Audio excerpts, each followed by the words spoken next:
Le Point Bourse vous est présenté par Bourse Direct.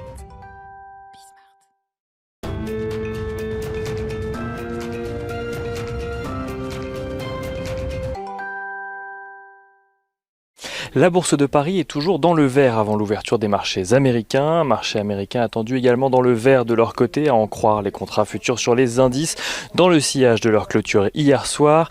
Pour rappel, le Dow Jones se gagnait 1,91% à 28 303 points, le S&P 500 plus 1,74% à 3 419 points et le Nasdaq Composite gagnait lui 1,88% à 11 364 points.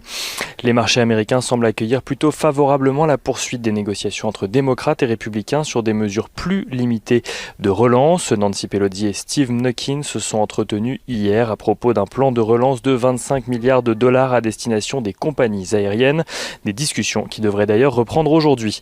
Les avancées laissent présager aux investisseurs que les deux autres mesures voulues par Donald Trump pourraient elles aussi avancer dans les prochains jours ou prochaines semaines. Les deux mesures en question sont une aide de 235 milliards de dollars à destination des petites entreprises américaines et un chèque de 1 200 dollars par foyer américain. Les marchés restent également optimistes vis-à-vis de la situation américaine alors que Joe Biden maintient son écart avec Donald Trump. Une victoire du candidat démocrate signifierait pour plusieurs opérateurs l'adoption rapide d'un plan de relance budgétaire.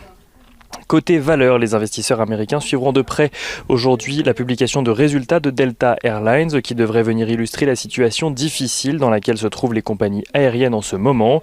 Au Royaume-Uni, EasyJet a justement fait état d'une perte annuelle qui pourrait atteindre 845 millions de livres à cause d'une activité réduite de 75% en raison des mesures de restriction. Et on regarde très rapidement ce qui se passe du côté de l'or qui repasse sous les 1 900 dollars juste avant l'ouverture des marchés américains.